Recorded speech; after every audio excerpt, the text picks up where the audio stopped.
بسم الله الرحمن الرحيم.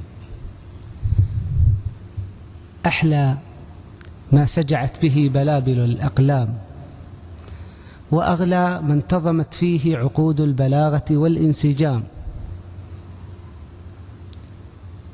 حمد ربنا المتفرد بالبقاء والدوام، نشهد أن لا إله إلا هو،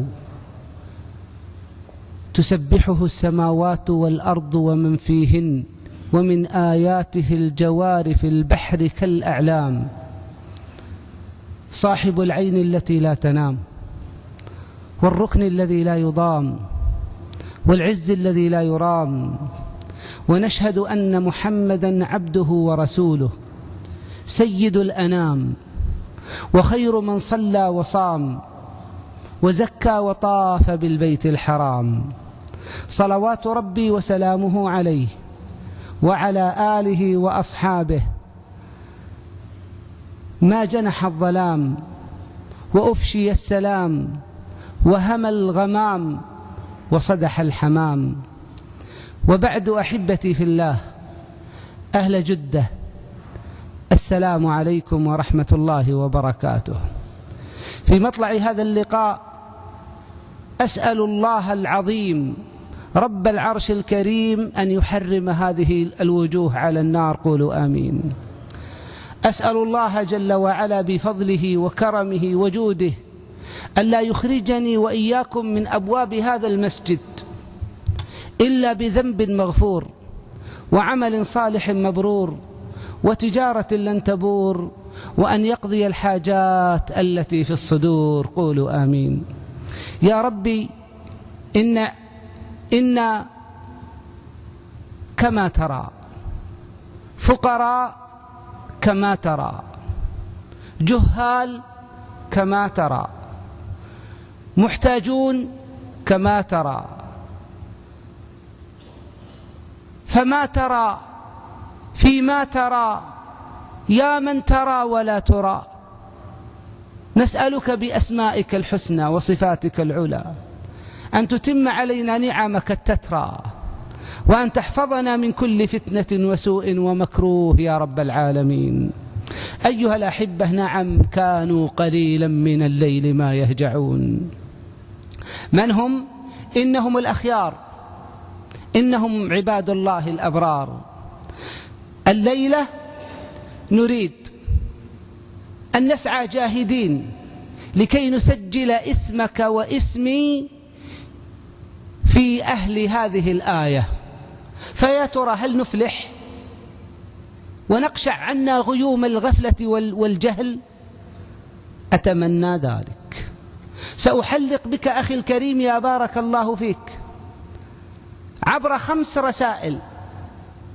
إذا أفلحت هذه ال5 الرسائل ووصلت، فأنا على يقين أنك ستقوم غير الرجل الذي جلس، وستبدأ صفحة جديدة في حياتك غير الذي كان، لكن بشريطة أن تصل هذه ال5 الرسائل. أول رسالة، رسالة القرآن. اسمع إلى القرآن وهو يخاطبنا، وكأنه ينظر إلى حالتنا. يا أيها المزمل قم الليل إلا قليلا نصفه أو انقص منه قليلا أو زد عليه ورتل القرآن ترتيلا. لماذا يا رب؟ إن ناشئة الليل هي أشد وطئا وأقوم قيلا.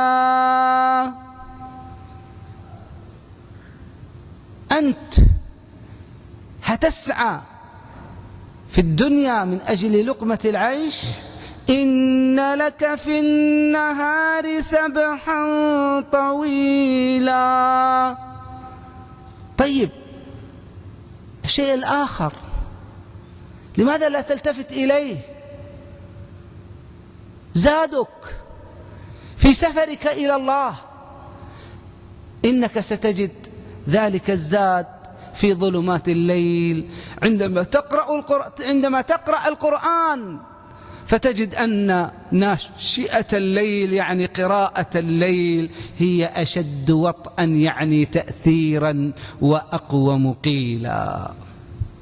يا الله، إذن القرآن ينبهنا من رقدات الغفلات، وينبهنا بالمواعظ البليغات، وينادينا: فيا أيها المتزملون إلى متى ترقدون؟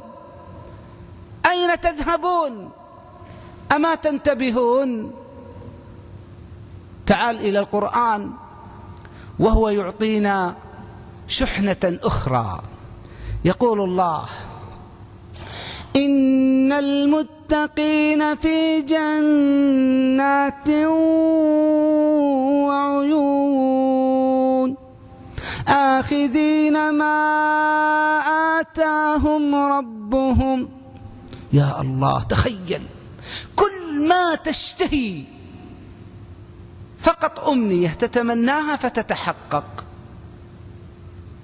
أي متعة أي لذة فقط أنت تتمنى والله يعطيك. آخذين ما آتاهم ربهم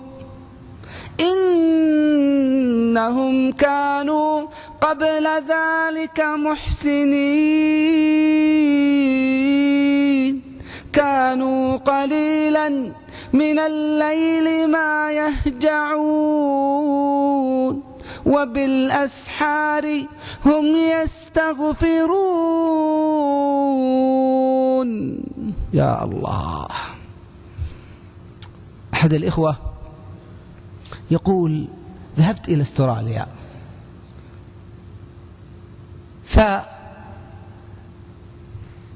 فجاءتني امرأة مسلمة حديثا وطرحت علي هذا السؤال. قالت: يا شيخ، أنا أقرأ بعد ما أنعم الله علي بالإسلام، أقرأ كل ليلة 6 أجزاء وأختم في كل 5 أيام، لكني من طول القيام أتعب. أيجوز لي إذا تعبت ولا أستطيع القيام أن أكمل صلاتي على كرسي؟ يقول: فقلت: نعم يجوز. فانبلج وجهها وفرحت وقالت: كنت أخشى أن تقول لا يجوز وأنا لا أجد سعادتي إلا مع القرآن. أنا وأنت كم لنا في الإسلام؟ كم نقرأ؟ في كم نختم؟ لماذا؟ هم أحسوا باللذة، وأنا وأنت إذا قمنا لا نحس إلا بالنعاس. تعال إلى رسالة أخرى، اسمع الله ماذا يقول فيها: وعباد الرحمن الذين يمشون على الأرض هونا وإذا خاطبهم الجاهلون قالوا سلاما. طيب، ثم ماذا؟ بعد يمشون على الأرض هونا ويخاطبون أهل الجهل بكل قول يسلمون به من أذاهم،